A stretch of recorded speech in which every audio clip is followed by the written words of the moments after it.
Hello everyone, welcome to the Room of Knowledge. I'm in our channel The Bilek. If you are new, then subscribe my channel and press the bell icon for the latest update. Now we are going to discuss for what? आज की class में हम discuss करने वाले हैं पर्यावरण और पारिस्थितिकी के बारे में। किसके बारे में? पर्यावरण और पारिस्थितिकी, इन्वायरमेंट एंड इकोलॉजी। इसकी हमें क्या ज़रूरत है इसको रीड करने की? आप सभी को पता है कि आजकल के जो एग्ज़ाम्स हो रहे हैं, जैसे कि अभी लेखपाल का होने वाला है या पीसीएस का होने वाला है, तो इन सभी एग्ज़ाम्स में पर्यावरण से रिलेटेड क्वेश्चंस बहुत ज़्यादा आते हैं। ठीक है, पहले के समय में बहुत कम क्वेश्चंस इससे देते थे। आप इससे भी रिलेटेड क्वेश्चंस इनको करंट के साथ मर्ज करके कि करंट में ऐसा कुछ नया हुआ हो, या फिर इनके बेसिक से भी क्वेश्चंस पूछ लिए जाते हैं। तो इस तरह के क्वेश्चंस में आपको कोई प्रॉब्लम ना हो, इसके लिए मैं आज आपके लिए लेके आई हूँ इन्वायरमेंट एंड इकोलॉजी की क्लास, जो कि आपकी ये आगे 4 to 5 क्लासेस और होंगी। ये फर्स्ट क्लास है इसकी आज की क्लास में हम सबसे पहले जो पढ़ेंगे वो होगा पर्यावरण के बारे में, कि पर्यावरण से रिलेटेड जितने भी पॉइंट्स हैं मैं आपको सारे बता दूंगी एक साथ करके, ताकि उनसे रिलेटेड अगर कोई भी क्वेश्चन आता है, चाहे वो बेसिक से पूछा जाए या फिर बहुत एडवांस से पूछा जाए, आपको सभी के बारे में पता होना चाहिए। हमें बेसिक से क्यों पता होना चाहिए कि कभी कभी ऐसा होता है ना कि आयोग इस तरह से सोचता है कि वो बेसिक क्वेश्चंस रख देता है, बहुत ही सिंपल क्वेश्चंस होते हैं, लेकिन हमने बेसिक नहीं पढ़ा होता तो हम उनको भूल जाते हैं। बेसिक के साथ साथ हम पॉइंट्स को भी याद रखेंगे, तो सारी चीज़ें हम इस क्लास में कवर करते जाएंगे। इस क्लास से आगे की क्लास भी होंगी इन्वायरमेंट एंड इकोलॉजी की। सो आज की फर्स्ट जो क्लास है उसको शुरू करते हैं। आते हैं हम अपने फर्स्ट स्लाइड पे, जो कि जिसका टाइटल है पर्यावरण, और पर्यावरण से रिलेटेड आज जो चीज़ें हैं वो हम समझेंगे। जैसे कि फर्स्ट पॉइंट जो दिया हुआ है वो दिया हुआ है पर्यावरण जो है वो दो शब्दों परि और आवरण, किनसे? परि और आवरण, इन दो शब्दों से मिलकर बना हुआ है, जिसका अर्थ होता है चारों तरफ से घिरा हुआ। परि का मतलब होता है चारों तरफ से, आवरण मतलब जो घेरा बनाए होते हैं। तो पर्यावरण, पर्यावरण जिसका मतलब है चारों तरफ से घिरा हुआ। आपको भी पता है वातावरण के जो चारों ओर, यानी कि पृथ्वी और इसके चारों ओर जो व्याप्त वायुमंडल है उसको हम क्या कहते हैं? पर्यावरण कहते हैं, एनवायरनमेंट कहते हैं। साथ में अब आपको इसके बारे में इतना जानना था, अब आपको क्या चीज़ पता होनी चाहिए कि क्या भारत में पर्यावरण से रिलेटेड कोई नियम बनाया गया है? तो हाँ, पर्यावरण संरक्षण को लेकर भारत में एक अधिनियम बनाया गया था, जो कि पारित हुआ था 23 मई 1986 को। कब? 23 मई 1986 को इसे पारित किया गया था, और ये पूरे भारत में लागू हुआ था नवंबर 1986 में। तो ये दोनों डेट्स आपके लिए इम्पॉर्टेंट है कि 23 मई 1986 को ये पारित हुआ था, और साथ में 19 नवंबर 1986 को इसको लागू कर दिया गया था पूरे भारत में। मतलब पूरे भारत में पर्यावरण संरक्षण अधिनियम जो लागू हुआ था उसकी डेट आपको याद रखनी है 19 नवंबर 1986। ईयर दोनों का एक ही है, बस डेट याद रखिएगा, एक 19 नवंबर है, एक 23 मई है। फिर आगे आपको पता होना चाहिए कि इस पर्यावरण अधिनियम में भी पर्यावरण की एक परिभाषा दी हुई थी। इसके अकॉर्डिंग पर्यावरण क्या होता है? इसके अकॉर्डिंग पर्यावरण क्या है? पर्यावरण किसी जीव के चारों तरफ घिरे हुए, ये घिरे हुए है ना कि गिरे हुए, ठीक है, घिरे हुए भौतिक एवं जैविक दशाएं और उनके साथ अंतःक्रिया को सम्मिलित करता है। अब इस बात का मतलब क्या है? किसी जीव, कोई भी जीव जैसे कि हम हैं या फिर कोई भी अदर जीव जंतु हैं, उसके चारों ओर का जो एनवायरनमेंट है, उसके चारों ओर जो सारी चीज़ें हैं, चाहे वो भौतिक दशाएं हों, ये देखिए, चाहे वो भौतिक दशाएं हों चाहे दैविक दशाएं हों, ठीक है, हम किसी दूसरे के साथ कैसी क्रिया कर रहे हैं, साथ में हम अपने आसपास की प्रकृति से कैसे क्रिया कर रहे हैं, इन सभी का जो है इफेक्ट, इन सभी की अंतःक्रिया इन सबको सम्मिलित करता है। मतलब हम अपने आसपास किस तरह का व्यवहार कर रहे हैं, प्लस हम अपनी इन्वायरमेंट, अपनी प्रकृति के साथ, अपने नेचर के साथ किस तरह का व्यवहार कर रहे हैं, ये सारी चीज़ें पर्यावरण में आती हैं। फिर आगे आ जाते हैं कि इस अधिनियम को अम्ब्रेला रूल भी कहते हैं। यहाँ पे देखिए लिखा हुआ है छाता विधान, अम्ब्रेला रूल भी इसे बोलते हैं, छाता विधान या अम्ब्रेला रूल के नाम से इसे जाना जाता है। अब आपको ये पता चला होगा कि भारत ने इस तरह का अधिनियम क्यों बनाया। फिर क्वेश्चन आना चाहिए ना कि भारत ने इस तरह का अधिनियम क्यों बनाया। तो एक चीज़ थी 1972 में स्टॉकहोम में संयुक्त राष्ट्र ने पहली बार पर्यावरण सम्मेलन आयोजित किया था। कब किया था? 1972 में स्टॉकहोम में मानव पर्यावरण सम्मेलन। ठीक है, मानव पर्यावरण सम्मेलन इसमें क्यों कहते हैं?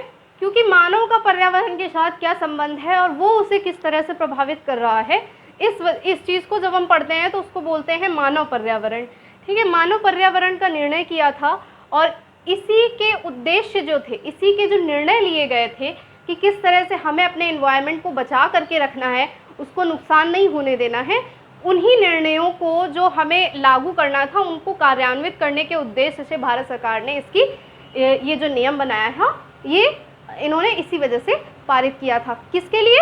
ये जो 1972 में स्टॉकहोम में आयोजित हुआ था पहला पर्यावरण सम्मेलन। ठीक है, आप इसे पहला पर्यावरण सम्मेलन कहेंगे, पहला मानव पर्यावरण सम्मेलन भी कहेंगे। कब हुआ? आयोजित हुआ था 1972 में स्टॉकहोम में। और आयोजित किसने किया था? ये याद रखिएगा कि संयुक्त राष्ट्र ने आयोजित किया था, यूएन ने आयोजित किया था। ठीक है, फिर आगे आ जाते हैं सामान्य पर्यावरण। सामान्यतः पर्यावरण को 3 भागों या 3 प्रकार से वर्गीकृत किया जाता है। देखिए, भौतिक पर्यावरण, जैविक पर्यावरण और सांस्कृतिक पर्यावरण। ठीक है, भौतिक पर्यावरण यानी कि आसपास की जो चीज़ें हैं वो आपकी भौतिक पर्यावरण में आती हैं, पेड़ पौधे हैं या फिर अदर जीव जंतु हैं। ठीक है, और साथ में हम जिन चीज़ों का यूज़ करते हैं यानी कि हम कह सकते हैं जिनका हम उपभोग करते हैं वो भौतिक पर्यावरण है। फिर आता है आपका जैविक पर्यावरण। जैविक पर्यावरण सीधे सीधे जीव जंतुओं से रिलेटेड है, सिर्फ इसमें जीव जंतु आएंगे। फिर आता है आपका सांस्कृतिक पर्यावरण। अब आप कहेंगे सांस्कृतिक पर्यावरण किस तरह का होता है? आपको पता है कि हर विश्व में हर देश की अपनी अलग अलग संस्कृति है और भारत में तो कई सारी संस्कृतियाँ हैं। तो ये जो संस्कृति है, अपनी अपनी अलग अलग संस्कृति, तो वो पर्यावरण के साथ किस तरह से सामंजस्य करती है, इसके साथ जब हम इसको रिलेट करते हैं तब ये आता है सांस्कृतिक पर्यावरण कहलाता है।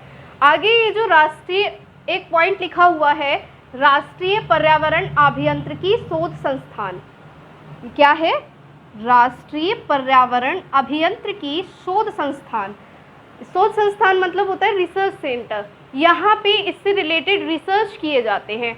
ये कहाँ पे है? महाराष्ट्र के नागपुर शहर में। कहाँ पर है? महाराष्ट्र के नागपुर शहर में। इसमें 2 तरह के क्वेश्चन बन सकते हैं। एक ये आपसे पूछा जा सकता है कि किस राज्य में है, तो आपको पता है महाराष्ट्र राज्य में है। या फिर आपसे पूछा जा सकता है किस शहर में है, तो आपको पता होना चाहिए कि ये किस शहर में है। नागपुर शहर में है, महाराष्ट्र राज्य के।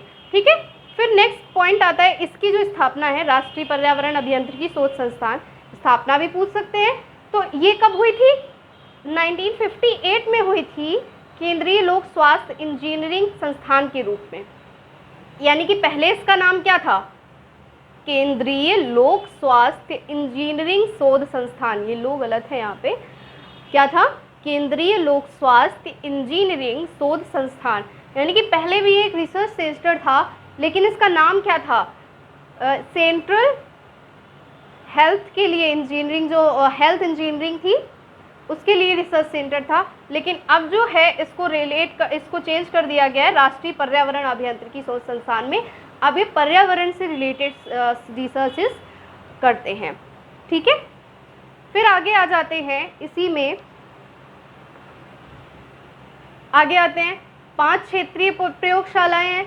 यानी कि ये सिर्फ ऐसा नहीं है रिसर्च कर रहे हैं तो सिर्फ नागपुर शहर में रिसर्च कर रहे हैं, और भी जगहों पर रिसर्च कर रहे होंगे। तो और जगहों पर रिसर्च कर रहे हैं, क्या हर जगह से नागपुर जाना पॉसिबल है? नहीं पॉसिबल है। तो इन्होंने क्या किया? 5 क्षेत्रीय प्रयोगशालाएं बनाई। कौन कौन सी प्रयोगशालाएं हैं? पहली चेन्नई है, दूसरी दिल्ली है, फिर हैदराबाद है, कोलकाता है और मुंबई है। ठीक है, कौन कौन सी हैं? चेन्नई, दिल्ली, हैदराबाद, कोलकाता और मुंबई। आपको ये क्षेत्रीय प्रयोगशालाएं भले ही ना याद हो, लेकिन आपको ये ज़रूर याद रखना चाहिए कि क्वेश्चंस इस तरह से भी हो सकते हैं कि आपको ऑप्शन में ये सारे भी दिए जाएं, और ये सब क्या है, इसकी क्षेत्रीय प्रयोगशालाएं। ये सेंटर नहीं है, सेंटर क्या है, नागपुर है इसका सेंटर, और ये क्या है, प्रयोगशालाएं हैं।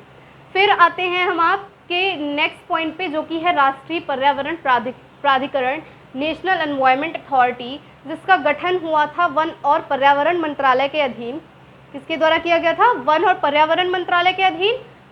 पर्यावरण अपीलीय प्राधिकरण अधिनियम 1997 के तहत। किस अधिनियम के तहत, पर्यावरण अधिनियम। अपीलीय अधिकरण, अपीलीय कब होता है, जब हम उसके लिए अपील करते हैं। ये अपीलीय अधिकरण था और 1997 में इसको लाया गया था। फिर इसका नाम जो है क्या कर दिया गया, नेशनल एनवायरनमेंट अथॉरिटी कर दिया गया।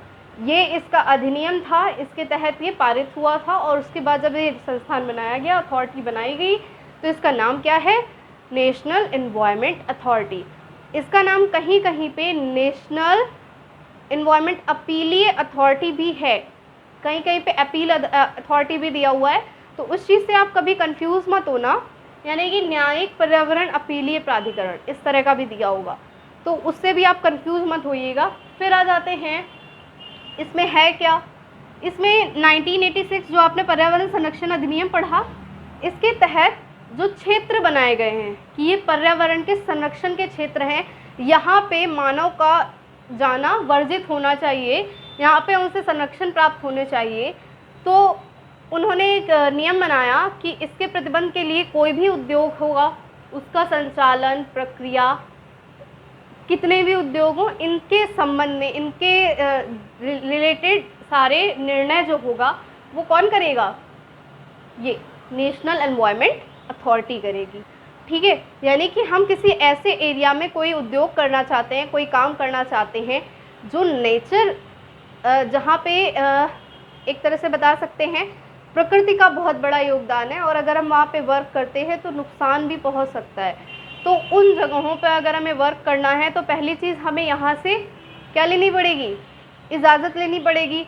और अगर हम ऐसा कोई वर्क करते हैं तो हमें यहाँ पे ही सुनवाई होगी। इनसे रिलेटेड, पर्यावरण से रिलेटेड कोई भी काम हम करेंगे जिसमें पर्यावरण को नुकसान हो सकता है, या फिर हम उसके लिए कुछ काम करना चाहते हैं, तो ये सारी जो बातें हैं ये कौन सुनेगा, राष्ट्रीय पर्यावरण प्राधिकरण। फिर आते हैं विश्व मौसम विज्ञान संगठन के बारे में, वर्ल्ड मेट्रोलॉजिकल ऑर्गेनाइजेशन। ये जो ऑर्गेनाइजेशन है ये संयुक्त राष्ट्र की विशेषज्ञ एजेंसी है, जैसा कि आप रीड कर सकते हैं। क्या है, क्या करती है ये वायुमंडल की दशा और व्यवहार का अध्ययन करती है। क्या करती है, वायुमंडल की दशा और व्यवहार का अध्ययन। ऐसा हमें ज़रूरत क्यों पड़ी, इसकी ज़रूरत क्यों पड़ी, हमें इन चीज़ों की ज़रूरत इसलिए पड़ी कि हमें अगर पता नहीं होगा कि हमारे वायुमंडल में क्या चल रहा है तो हम उस चीज़ से लोगों को कैसे बचाएंगे। जैसे कि आपको पता है आज के समय में अगर तूफ़ान आने वाला होता है तो पहले से अलर्ट जारी कर दिया जाता है, कि हाँ यहाँ पे तूफ़ान आने वाला है, यहाँ पे इतने लोगों को की जगह जो है खाली करवा दीजिए, नहीं तो यहाँ पे नुकसान ज़्यादा होगा। तो वो क्या करते हैं, लोगों को हटा देते हैं, लोगों का नुकसान कम हुआ।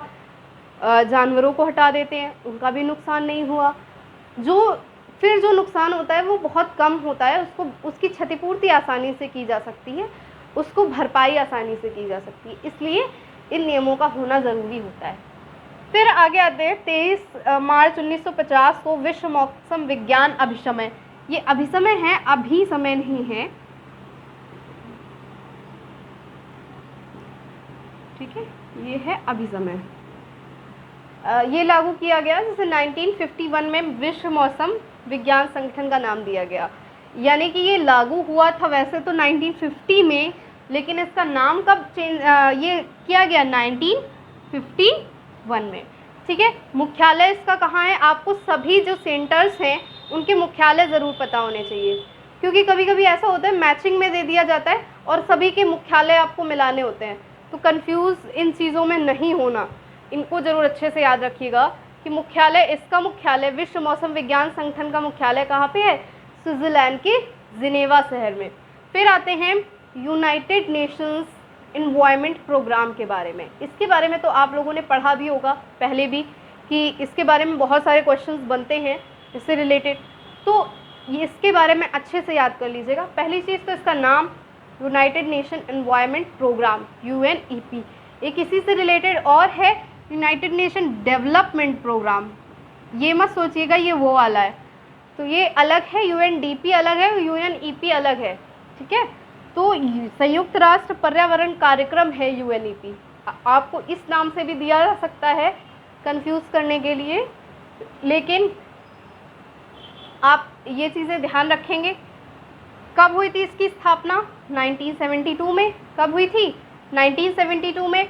कहाँ है मुख्यालय इसका? केन्या शहर में। केन्या शहर कहाँ है? सॉरी, केन्या कह रहे हैं, केन्या के नैरोबी शहर में। केन्या कंट्री का नाम है, नैरोबी शहर का नाम है, केन्या के नैरोबी शहर में। फिर एनवायरमेंटल प्रोटेक्शन एजेंसी, जो संयुक्त राष्ट्र अमेरिका की संघीय एजेंसी है, इसका मुख्यालय भी है एम्स्टर्डम नीदरलैंड में। कहाँ पर? Amsterdam Netherlands. ये कौन सा पॉइंट था? कौन सी जगह है? Environmental Protection Agency. कौन सी एजेंसी है ये? Environmental Protection Agency. इसका मुख्यालय आपका कहाँ है? एम्स्टर्डम नीदरलैंड्स में है। तो ये पॉइंट्स वाइज याद रखिएगा। जेनेटिक इंजीनियरिंग अनुमोदन समिति, फिर कौन सी आती है? जेनेटिक इंजीनियरिंग अनुमोदन समिति। इसका भी गठन किसके तहत हुआ है? पर्यावरण संरक्षण अधिनियम के तहत। आपको एक और बताया था जिसका गठन पर्यावरण संरक्षण अधिनियम के तहत हुआ था, इसका भी गठन पर्यावरण संरक्षण अधिनियम के तहत हुआ है, ठीक है। फिर आते हैं राष्ट्रीय न्यायाधिकरण अधिनियम, हरित न्यायाधिकरण। ये भी एक अपीलीय अथॉरिटी है, ठीक है। ये भी ग्रीनरी से रिलेटेड यानी कि नेचर से रिलेटेड नियम इसमें दिए गए हैं। इसमें भारतीय संविधान के अंतर्गत भी जो आपका अनुच्छेद 21 है जिसमें जीवन का अधिकार दिया जाता है, तो अनुच्छेद 21 के अंतर्गत इसको भी डाला गया है कि स्वच्छ पर्यावरण में रहने का अधिकार, ये जीवन के अधिकार के अंतर्गत आता है।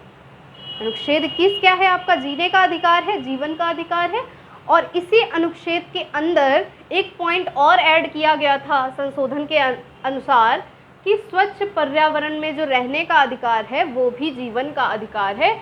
इसको ये राष्ट्रीय हरित न्यायाधिकरण अधिनियम पूरा करता है, 2010 पूरा करता है।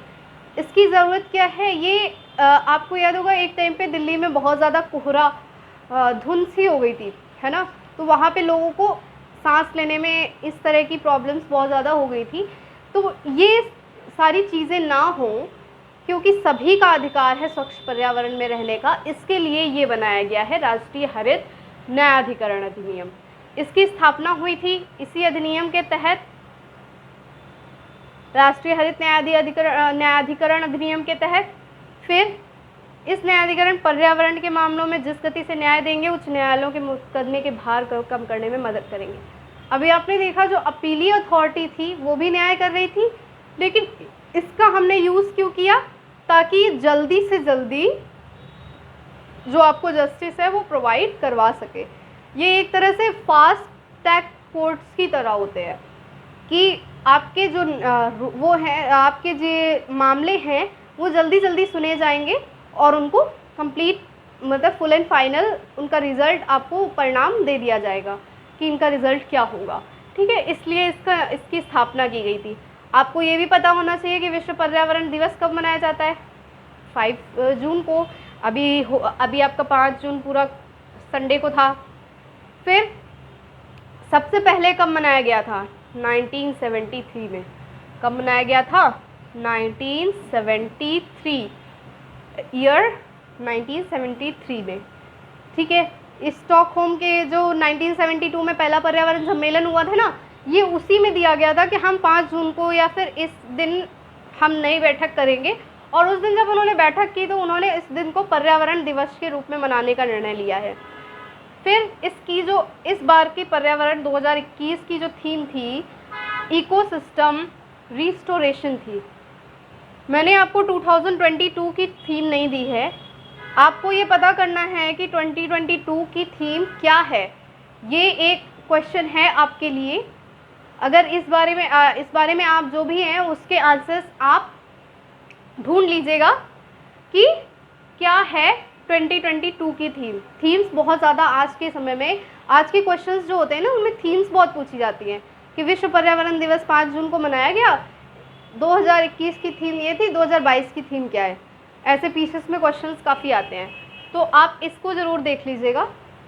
फिर आते हैं इको मार्क एक प्रमाण पत्र है जो उन भारतीय उत्पादों को दिया जाता है जो इन्वायरमेंट के लिए अच्छे होते हैं, ठीक है, यानी कि ऐसे प्रोडक्ट्स जो इको फ्रेंडली हैं उनको हम यूज़ करते हैं, इको मार्क देते हैं। क्या देते हैं? इको मार्क देते हैं, जिससे हम ये बताते हैं कि वो इको फ्रेंडली हैं। फिर आते हैं नेक्स्ट पॉइंट पे, धारणीय विकास। कौन सा पॉइंट है ये? धारणीय विकास। पर्यावरण से रिलेटेड जितने पॉइंट्स हैं मैंने आपको बता दिए। अब आते हैं धारणीय विकास पे। ये भी पर्यावरण के ही एक पार्ट है, लेकिन धारणीय विकास हमने नाम इसको क्यों दिया है? इसको धारणीय विकास भी कहते हैं, प्लस इसको सतत विकास भी कहते हैं। और क्या कहते हैं इसे? सतत विकास। अब ये सतत विकास या धारणीय विकास है क्या? सतत विकास या धारणीय विकास ऐसा विकास करना है कि हम अभी की तो ज़रूरतें पूरी ही करें, यानी कि अभी हमें जितनी चीज़ों की ज़रूरत है वो हम कंप्लीट करें, लेकिन हम आगे वाले समय को भी याद रखें कि हमारी जो आने वाली पीढ़ियां हैं उनके लिए उन चीज़ों की कमी ना हो। यानी कि ऐसा नहीं है कि हम सारी चीज़ों का दोहन, जितना भी दोहन है वो हम अभी कर लें तो आगे भविष्य के लिए कुछ बचे ही ना। हमें ऐसा नहीं करना है, हमें इतना लिमिटेड यूज़ करना है कि हम भी यूज़ कर सकें और हमारे भविष्य की जो आने वाली पीढ़ियां हैं वो भी उन्हें यूज़ कर सकें। तो देखो इसकी डेफिनेशन दी हुई है, भावी पीढ़ियों की ज़रूरतें पूरी करने की योग्यता को प्रभावित किए बिना वर्तमान समय की आवश्यकता पूरी करना धारणीय विकास कहलाता है, ठीक है। यानी कि आने वाले समय में जो हमारी नई पीढ़ियां आएंगी, हमें ये भी याद रखना है कि उनको भी चीज़ें यूज़ करना, उनको भी ज़रूरत पड़ेगी, उनको भी कुछ ना कुछ यूज़ करना पड़ेगा, वो भी नेचर से ही लेंगे। सारी चीज़ें हम मैनुअली हाथों से नहीं बना सकते हैं, सारी चीज़ें मानव निर्मित नहीं हो सकती है ना। तो मानव निर्मित नहीं हो सकती हैं, इसके लिए हमें ये याद रखना है कि अगर हम नेचर का यूज़ कर रहे हैं तो हम उतना ही करें, हम प्रकृति का उतना ही दोहन करें जितना बहुत ज़रूरी हो। आवश्यकता से अधिक या फिर कहें गैर ज़रूरी दोहन ना किया जाए। फिर आते हैं, जैसे कि इसमें छोटी सी बात है कि लाइट और पंखे, कुछ लोग क्या करते हैं, कमरे में हैं तो भी जल रही है लाइट और पंखे, और नहीं है तब भी जल रहा है ना। ये जो है ये फिजूल का यूज़ है। ये फिजूल का यूज़ आपको नहीं करना है।